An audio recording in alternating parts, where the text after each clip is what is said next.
সংসারে শুধু যে কাজ করে আমাদের নিরাশ তা কিন্তু নয়, সবসময় আমাদের বাচ্চাও সামলাতে হয়, হাজব্যান্ডকেও সামলাতে হয়, এটা তো আর মানুষ বোঝে না। তো যাই হোক, আমরা সব দিকে কিন্তু ট্যাকেল দিয়েই চলা লাগে। আর এদিকে হচ্ছে আমার ছেলে আজকে জেদ ধরেছে সন্ধ্যার সময় যে আম্মু বাইরে খাওয়াতে নিয়ে চলো, তার উপর নাকি অফার চলতেছে।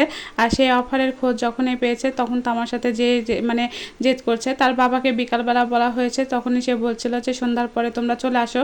তো যাই হোক, এখন ফ্রেশ হচ্ছি, আর ফ্রেশ ট্রেশ হয়ে তারপরে কিন্তু আবার চলে যাব এখন ছেলেকে খাওয়াতে। ঢাকা কাচ্চি ডাইন তো সবচাইতে সে বেশি পছন্দ করে। যেদিন থেকে কাচ্চি ডাইন উদ্বোধন হয়েছে সেদিন থেকে কিন্তু সে অন্য কোনো রেস্টুরেন্টে যায় না, শুধুমাত্র সেই রেস্টুরেন্টে যায়, কারণ সে বিরিয়ানি বা তারপরে হচ্ছে কাচ্চি এগুলোই বেশি পছন্দ করে, মোরগ পোলাও এগুলোই বেশি পছন্দ করে। যাই হোক, এদিকে পন্ডস একটা হচ্ছে স্নো ব্যবহার করি না আমি, কিন্তু পন্ডস পাউডারটা আমি ব্যবহার করি। ফ্রেশ হয়ে এসে কিন্তু পন্ডস পাউডারটা ব্যবহার করলাম। তো এই পন্ডসটা দিলে কিন্তু আমার মুখে কোনো কিছু বের হয় না, আর যখনই অন্যান্য কিছু ব্যবহার করা হয় তখনই দেখা যায় যে র্যাশের মতো বের হয় বা মুখে অ্যালার্জি আছে, খুবই চুলকায়। তো চিন্তা করলাম যে পন্ডসটাই আমি ব্যবহার করি, এটা শীত গরম নাই, সবসময় কিন্তু আমি ব্যবহার করি। আর একটা বোরকা বের করে নিলাম এখন বোরকাটা বের করে নিয়ে তারপরে একদম রেডি হওয়ার পালা, রেডি হয়ে যাব। আর তাকে তো বারবার ঠেলতে হচ্ছে, বাবু উঠো বাবু উঠো, তুমি রেডি হয়ে নাও। তো যাই হোক, সে তো একদমই রেডি হচ্ছে না। দেখ বলতেছে তুমি আগে রেডি হও, তোমার সময় লাগে অনেক, আর আমার তো রেডি হতে সময় লাগে না।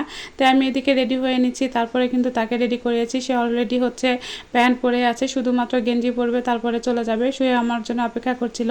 এদিকে কিন্তু রাত 9টা বেজে গেছে, সে বলছে আরও রাতে যাবে। কিন্তু এদিকে অফারের সময়, যেদিন অফার থাকবে সেদিন মনে হয় যে আমাদের নওগাঁর মানুষ আর নওগাঁতে থাকে না, সবাই মনে হয় খেতে চলে যায়। কি পরিমাণের যে ভিড় থাকে মানে বলে বোঝানো যায় না, বা খাবার শেষ হয়ে যায় এরকম।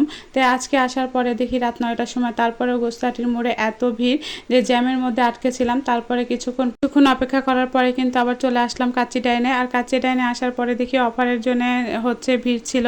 তো যখন আমি অনেক রাত হয়ে গিয়েছে তখন এসেছিলাম, তখন এসে কিন্তু হচ্ছে দেখি তেমন একটা ভিড় নাই। পরে যখন আবার আমি এসে বসছি তখন দেখি তারপরে প্রচণ্ড ভিড়।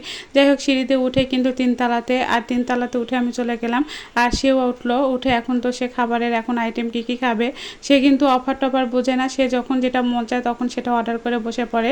তো যাই হোক, এদিকে বসার জন্য আমিও সব কিছু রেডি করে নিয়েছিলাম। আর আমরা অর্ডার করেছিলাম মোরগ পোলাও, আর মোরগ পোলাওটা খেতে কিন্তু খুবই সুস্বাদু। যাই হোক, এদিকে কিন্তু হচ্ছে মা ছেলে দুজনাই খেয়ে দেখছিলাম যে আসলে কেমন। তো যাই হোক, এদিকে কিন্তু হচ্ছে আমার কাছে ভালোই লাগলো, কিন্তু ওকে বললাম যে তুমি খাও। সেও বলতেছে আগে তুমি খাওয়ার রিভিউটা দাও কেমন লাগে। তা আমি বললাম যে বেশ মজা। তারপরে দেখা যায় যে অনেক ভিড় হয়ে গিয়েছিল, আমরা তো খুবই তাড়াহুড়া করে, এদিকে 10টা 11টার মতো বেজে যাচ্ছে, এই জন্য তাড়াহুড়া করে খেয়ে দিয়ে চলে যাচ্ছিলাম। আর এখানকার খাবারের মান কিন্তু সত্যিই খুব মজা, যারা যারা খেয়েছেন তারা তো জানেন। আর ঢাকা কাচ্চি ডাইন মানেই কিন্তু ব্র্যান্ড, আমি কি আর বলবো। আমার কাছে যে এত মজা লাগে, সেটা কাচ্চি হোক, মোরগ পোলাও হোক বা তেহেরি হোক। আর এই অফারটা কিন্তু 5 দিন থাকবে, আপনারা কিন্তু সবাই চলে আসতে পারেন।